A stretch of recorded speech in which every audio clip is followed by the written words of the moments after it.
Hey campers, Campfacer here. Today we're going to dive into Texas Chainsaw Massacre, the game, and we're going to go over the attributes and abilities of all the victims, and I'm going to teach you guys how to play this game's metagame with these characters. Campfacer.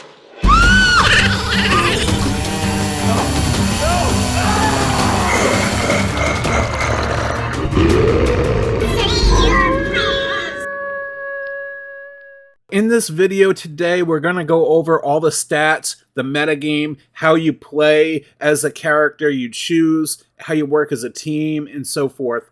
But all week, Gun Interactive, the developers of Texas Chainsaw Massacre the game, have been revealing all the victims in the form of a trading card, and man, do they look amazing. So far, we have Connie, Leland, Sunny, Julie, and Anna. Now, I'm not sure if they're going to be introducing new characters after launch, but I'm pretty sure that may be the case, and same goes for the family members. So let's dive into this video. It's going to be a little deep. I'm going to go over a few things. I'm going to read off what Gun had to say about the metagame and their stats and so forth, and then I'll kind of explain a little bit how you should possibly play the metagame of each character and work as a team. Now that you've seen the victims' unique abilities and the full list of the attributes, let's drill down into what all that info really means in terms of how they function in Texas Chainsaw Massacre. Character stats are broken out into 5 main attribute categories: toughness, endurance, strength, proficiency, and stealth. And while each victim has a base value for each attribute, these values can be tweaked by way of the metagame and that victim's unique skill tree. Stashed among the various perks within the skill tree unlocks our attribute unlock points. Snagging one of these will award a point that can be used to raise the value of any attribute the player chooses. This is just one of the options players can use to build their victim loadouts in unique ways. Of course, the base values play an important role in this, as pumping up a low base value will cost more attribute unlock points than leaning into a specific victim's strong suits. More of the full metagame later. For now, let's cover what these attributes really are. Toughness. Toughness is not to be confused with strength. True toughness is fortitude, built from character, and in the Texas Chainsaw Massacre, it's not simply a health pool. While toughness does help you sustain more damage before becoming incapacitated, it also shortens your recovery time, giving you a higher all-around survivability. Endurance. Similar to toughness, endurance encapsulates more than just the stamina pool. Endurance in the Texas Chainsaw Massacre will help the overall stamina while also speeding up the stamina regeneration rate, getting you back to full speed faster. Strength. Strength determines how effective a victim is at confronting family members. Strength can alter the stun effect duration for actions such as sneak attacks, grappling in close encounters, and bursting out of hiding spots. Strength also assists victims in certain interactions, like escaping restraints, opening crawl spaces, and turning off the generator. Proficiency. Proficiency is a gauge we measure a victim's ability to accomplish skilled tasks and interactions, such as lockpicking. While higher proficiency victims can pick locks more easily, low proficiency victims still can pick locks, they just might struggle a bit more with the interaction. Stealth. Stealth is everywhere in the Texas Chainsaw Massacre, and as such, the stealth attribute is a bit more specific than the general stealth that all the victims are capable of. This attribute influences the victim's ability to perform actions silently, generating less noise while accomplishing tasks.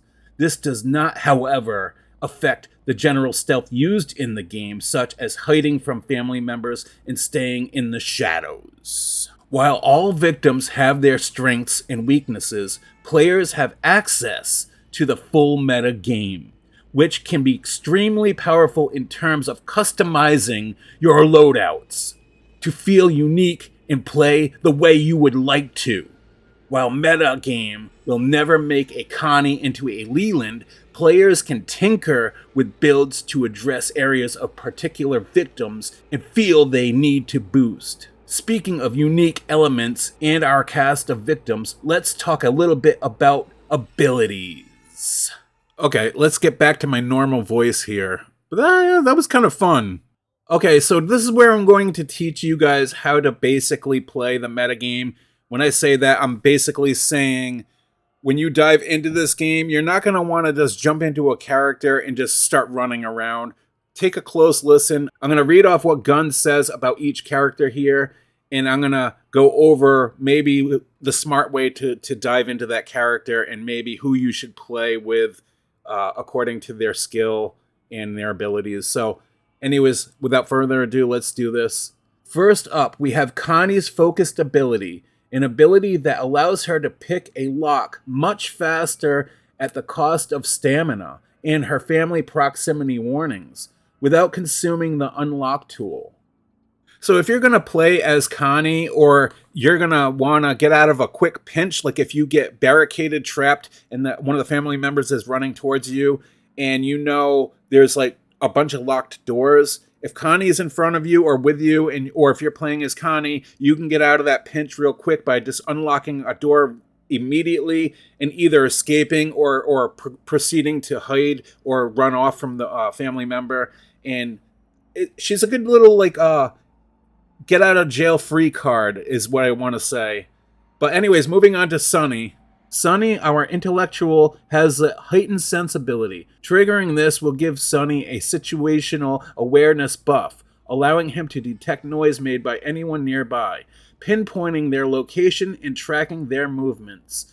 Okay, so Sunny would be like a leader of the team. He would be like, if you want to explore to try to find something, but you're scared that you're going to walk around a corner and bump into Leatherface or one of the family members, Sunny would be like your leader to tell you guys like, hey, hold on a second. Let me just see if I can hear anybody up ahead and sense if there's a family member close by.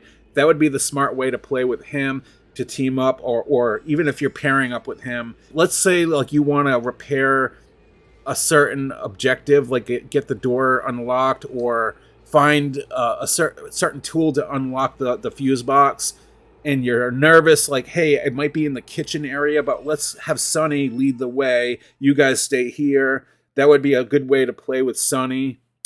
So anyways, moving on to Julie. Julie, Ultimate Escape. Ultimate Escape sure sounds like a hell of an ability, and Julie, the sporting type, makes great use of it. When activated, Julie cannot be tracked by family while also getting significantly reduced stamina drain while sprinting for a short time. Okay, you guys, so Julie, I would play Julie a lot, I think, because in Friday the 13th, I loved sprinting a lot. I never really walked or really even jogged. I would jog to kind of maybe, if I was in a tight place, like inside of a cabin when there's like dressers, I'm searching through drawers that are nearby. There's no reason to sprint from one to the next. I would jog in areas like that. But most of the time, I'd go from point A to point B. I'd do a lot of sprinting, even though it would burn up a lot of my stamina. But that's why I would run that perk in Friday the 13th. The only reason why I'm not really big fan of Julie is because, let's just face it, she's got a ghetto booty. No offense. I like the small butts, okay, you guys? You know, so anyways, moving on to Leland, the lifesaver. Leland can throw his weight around, literally. Use the lifesaver ability to bump charge a family member, stunning them. Leland can use this ability in a variety of ways to interrupt an otherwise fatal clash with family for himself or his friends. So, I mean, again, you got Julie that can sprint and get away from family members quicker, but she can also, you know, she's going to run out of stamina, but she's a good one to bounce around really quick. But then you got Leland, where he's like the tough guy that can kind of help break you out of the arms of a family member. He can go up and smash him harder. He's like the tough guy of the group. If you like to get out of those situations or help people in case somebody gets trapped by one of the family members and you're playing Leland, don't just run away. Go up and help your teammate. He seems like a good character to play as, to fight your way through the family members, knock them on their ass a couple times and kind of get away that way. So anyways, moving on to the last but not least, Anna. Her appropriately named ability, Pain is Nothing, significantly reduces the damage she'll take from attacks and falls. Like jumping out windows, her additional buff is a temporary immunity to the effects of any poison. Okay, so Anna is like the final girl that's lost her mind, and she's almost like insane. Like she's like that like Sally from the movie where they drove her so mad from screaming so much. She just didn't give a crap. She just ran and dove through the window. Maybe you want to use Anna if there's two family members nearby and you know you have to get this certain objective done, but anyone else trying to do it, they're going to die before they get that objective done because there's two family members beating on her with like a broomstick or the razor blade. And you need Anna to get in there to repair that because you know she's going to survive longer to get the objective done. Even if she dies, she's taking the hit for the rest of the team. She's taking one for the team. She's getting it done, but she had enough health to do so. So she's kind of like, let's help the team out by taking the hit. That's how I would use Anna and get out of that pickle and save the rest of the team. So what makes me a little nervous here, even though I like what's going on with the meta, is what makes me nervous is there's going to be casual players that fire the game up not knowing anything about the meta or the abilities or the stats of these characters. They haven't been following Gun or they haven't been following our videos and so forth. They're going to fire the game up and they're just going to choose a character based on their looks, and it's bound to happen, and they're going to run around and they're going to die immediately. They're going to get the rest of the team killed until they dive deep and learn more about the meta. It is what it is, but that's what's going to make it fun. That's what's going to make this game a lot of fun, not knowing each time we load into, say, a quick play match, or maybe you're getting new friends into a private party match. What's cool is there's a skill tree that we can work on each character and build our own little play the way we want to play each character. That's amazing. And what was mentioned before is just because one character has an ability based on stealth doesn't mean you can't take, say, like Sunny and build a better stealth with Sunny than Connie. So that is amazing that we can build our own characters up and make one character even better than the other character, but then say Joe Schmo is playing Connie and his Connie is better than your Leland, but your Leland is better than somebody else's Connie. So it goes back and forth. It depends on how you build your character in this game, and that's what's amazing so far. I'm loving it. I'm loving the fact that every time we play this game, the metagame is going to be a whole... That this game is the metagame. That's what this game is. It's all meta. Like, it's about the characters. It's about the builds. It's going to be based on how the builds are and how you're playing with those characters and how you're working as a team. Are you using a leader to sense the family members up ahead? Are you using your Anna to a last resort to get something done, to take the hit or break through a window for everybody else to jump out of? But anyways, that's it for today. I want to say thank you so much for watching. Please give this video a like, subscribe if you have not already, and I will see you guys in the next video. And as always, campers, stay out of the woods.